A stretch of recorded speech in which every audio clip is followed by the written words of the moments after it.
दोस्तों 17 तारीख अक्टूबर की बनी सबके लिए एक खतरे की तारीख, क्योंकि 17 तारीख को लगभग शाम के 5 बजे चांदी का भाव MCX के ऊपर 1,70,000 रुपए के आसपास चल रहा था और कुछ ही घंटों में ये प्राइस 1,58,000 रुपए के आसपास आ गया। लगभग 13 से 14,000 रुपयों की गिरावट देखी गई चांदी के भाव में। ऐसा क्या हुआ था उस दिन जो इतनी ज्यादा गिरावट देखी गई? और उसके बाद आज की तारीख में मैं जब ये वीडियो बना रहा हूं तो चांदी का भाव 1,50,000 रुपए चल रहा है MCX के ऊपर। और अभी तो मार्केट क्लोज है, लेकिन जब ये ओपन होगी तो ये प्राइस लगभग 1,46,000 के आसपास दिखाएगा, क्योंकि मैंने डॉलर के टर्म्स में काउंट करके देखा है तो वो 1,46,000 के आसपास है। तो दोस्तों आइए स्क्रीन पे मैं आपको बताता हूं, जो ये क्रैश आया है सिल्वर के ऊपर, इसके दो कारण हैं। एक तो मैक्रो रीजंस हैं और एक है माइक्रो रीजंस। मैक्रो रीजंस वो रीजंस होते हैं जो वर्ल्ड में इफेक्ट करते हैं चांदी के रेट को, और जो माइक्रो रीजंस होते हैं वो होते हैं स्मॉल स्केल पे जितने भी इम्पैक्ट इकोनॉमी में हो रहे हैं, जिससे चांदी का भाव ऊपर नीचे हो रहा है। दोस्तों अगर हम बात करते हैं मैक्रो रीजंस की, तो उसमें सबसे पहला रीजन है गोल्ड के प्राइसेस। दोस्तों सडनली गोल्ड के प्राइसेस में भी गिरावट देखी गई, और सिल्वर जो होती है वो गोल्ड को फॉलो करती है, क्योंकि ये कमोडिटी भाई बहन की तरह होती हैं। तो क्योंकि गोल्ड में गिरावट देखने को मिली, इसलिए सिल्वर में भी गिरावट देखने को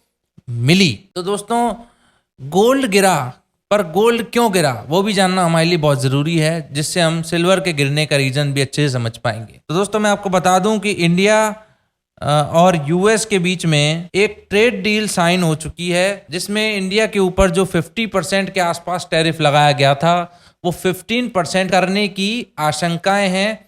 और ट्रंप तो ऑलरेडी अपने ट्वीट में कह चुके हैं कि इंडिया और US का रिलेशन बेटर होने वाला है। और तीसरा रीजन जो सबसे बड़ा रीजन माना जा रहा है कि US चाइना के बीच में जो ट्रेड टेंशन चल रही थी, US ने चाइना के ऊपर 100% से भी ज्यादा के टैरिफ लगा दिए थे, और ये बात थी लगभग पिछले हफ्ते के फ्राइडे के आसपास की। तो जैसे ही ये हफ्ता खत्म हुआ, दिवाली निकल गई, तो डोनाल्ड ट्रंप ने ये अनाउंस किया है कि हम चाइना के साथ अपना जो एग्रीमेंट है वो वापस ले रहे हैं, और टैरिफ चाइना के ऊपर जो हमने लगाए हैं वो हम कम कर रहे हैं। तो दोस्तों इससे बहुत बड़ी टेंशन जो थी वर्ल्ड के अंदर वो ख़त्म होती है। इस वजह से गोल्ड के प्राइजेस सडनली ड्रॉप हुए हैं, क्योंकि गोल्ड जो होता है वो एक सेफ हेवन एसेट होता है। अगर दुनिया के अंदर कुछ बुरा होने वाला होता है तो उसके प्राइजेस बढ़ते हैं, लेकिन अगर कुछ अच्छा होने वाला होता है, स्टेबिलिटी आने वाली होती है, तो गोल्ड के प्राइजेस बहुत ज़्यादा डाउन जाते हैं। तो दोस्तों ये तो थे मैक्रो रीजंस जिनकी वजह से चांदी का भाव US मार्केट में और डॉलर मार्केट में गिरा है। दोस्तों अब बात कर लेते हैं माइक्रो रीजंस की। इसमें ये मेरा ओपिनियन है, ये मैं किसी पे कोई इल्ज़ाम नहीं लगा रहा हूँ, क्योंकि इसमें कुछ ऐसी बातें हैं जो हो सकता है किसी को डिसअपॉइंट कर दें या फिर किसी को मतलब बुरा लग जाए। तो ये सिर्फ मेरा ओपिनियन है, ऐसा हुआ है कि नहीं वो आप अपने आप पता कर सकते हैं, मैं अपना ओपिनियन बता रहा हूं। तो दोस्तों माइक्रो रीजंस में आइए मैं आपको अच्छे से समझाता हूं कि बात हुई क्या है। दोस्तों जब चांदी का भाव 1,30,000 के आसपास चल रहा था, तब इसके अंदर सराफा कमेटी, जो कि गोल्ड एंड सिल्वर की बाइंग सेलिंग में ज्वेलर्स जितने भी हैं उन सबका ग्रुप है। तो जब चांदी का भाव 1,30,000 रुपए चल रहा था, तब सराफा कमेटी के जितने भी ज्वेलर्स हैं या फिर बुलियन ट्रेडर्स हैं जो फिजिकल चांदी में ट्रेडिंग करते हैं, उन लोगों ने चांदी को इकट्ठा करना शुरू कर दिया। 30-30 किलो की बहुत सारी जो ईंट होती है चांदी की, वो इन लोगों ने इकट्ठी करना शुरू कर दी। तो दोस्तों एक ट्रेडर में मेरे अंदाज में 600 से 700 किलो चांदी अपने पास स्टोर कर ली। इंडिया की बात बोल रहा हूं मैं, इंडिया भर की बात। और फिर एक न्यूज चलाई गई दुनिया के अंदर कि चांदी की शॉर्टेज आ चुकी है और चांदी का यूसेज बढ़ चुका है बैटरी में, इलेक्ट्रिक व्हीकल्स में, सोलर पैनल्स में, मेडिसिन्स में, क्योंकि इसकी एंटीबायोटिक्स क्वालिटी होती है सिल्वर की। तो लोगों को लगा कि इंडस्ट्रियल डिमांड हाई हो रही है चांदी की, इसलिए इसका रेट बढ़ रहा है। और ये जो बुलियन ट्रेडर्स हैं, इन लोगों ने चांदी को बेचना ही बंद कर दिया। और दोस्तों कब तक बंद किया पता है? धनतेरस के एक दिन पहले तक इन लोगों ने चांदी को बेचने से इनकार करा है लोगों को। और जिनको मिली है चांदी, उनको लगभग 2 लाख रुपए किलो के भाव पे चांदी मिली है। तो दोस्तों इन लोगों ने सबसे बड़ा धोखा किया है उन लोगों के साथ जिनको इन्होंने 2 लाख रुपए की चांदी बेची है। उनको आज बहुत बड़ा घाटा फेस करना पड़ रहा है। और क्योंकि इन लोगों ने पूरे इंडिया भर में शॉर्टेज कर दी थी, तो सिल्वर के जो एक्सचेंज ट्रेडेड फंड यानी ETFs हैं, उनके प्राइजेस भी MCX से 12 से 13 हज़ार रुपये किलो ऊपर चल रहे थे।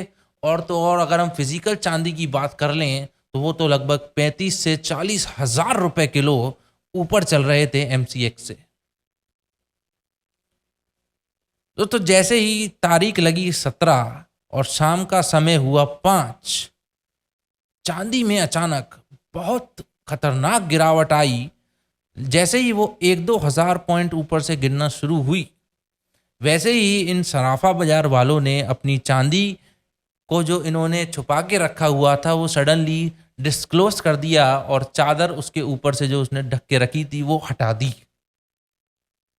और चांदी की खूब सारी सप्लाई अवेलेबल करा दी लोगों को धनतेरस से एक दिन पहले, क्योंकि सैटरडे को धनतेरस था। चांदी का भाव गिरने का एक और बहुत बड़ा रीज़न ये भी है कि जो आम लोग हैं वो फोमो में बाइंग करते हैं। वो सोचते हैं आज खरीदता हूँ 2-4 हज़ार रुपये बढ़ जाएगी तो बेच दूंगा। लेकिन जैसे ही ये गिरना शुरू हुई तो पैनिक सेलिंग बढ़ गई इसकी, और पैनिक सेलिंग की वजह से इसका रेट उसी दिन 12 से 13 हज़ार रुपये गिरा था और उसके बाद अभी तक रेट गिरता ही जा रहा है। तो दोस्तों ये तो मेरा ओपिनियन था माइक्रो फैक्टर्स पे।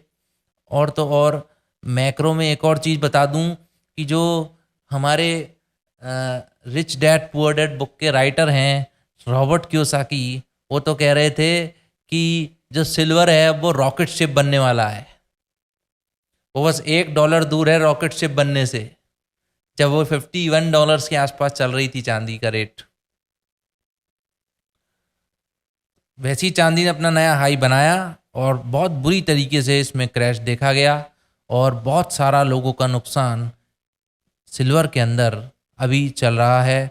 तो दोस्तों इस वीडियो से हमें सीख यही मिलती है कि अगर आप एक आम आदमी हैं या रिटेल ट्रेडर हैं तो कभी भी फोमो में यानी फियर ऑफ मिसिंग आउट में कभी भी किसी भी चीज़ में कूदे ना, जंप ना मारें, क्योंकि जो बड़े प्लेयर्स हैं उनका काम है लालच देने का आम लोगों को, जिससे जैसे ही आप उनके जाल में फंसें तो ये आपको पकड़ के उस जाल में हमेशा के लिए बंद कर दें और अपनी जेबें गरम कर लें और आपका बहुत मोटा नुकसान करा दें। तो इसलिए हमेशा जब भी आप कोई भी चीज़ में इन्वेस्ट करें तो हमेशा अपनी प्रॉपर रिसर्च करें, क्योंकि रिसर्च से ही आपको उस एसेट को होल्ड करने का पेशेंस मिलेगा और कॉन्फिडेंस मिलेगा। बहुत बहुत धन्यवाद आपका इस वीडियो को देखने के लिए। और अगर आप एक आम आदमी नहीं हैं, खास आदमी हैं, तो इस चैनल को सब्सक्राइब करे बिना बिल्कुल भी मत जाइएगा। बहुत बहुत धन्यवाद।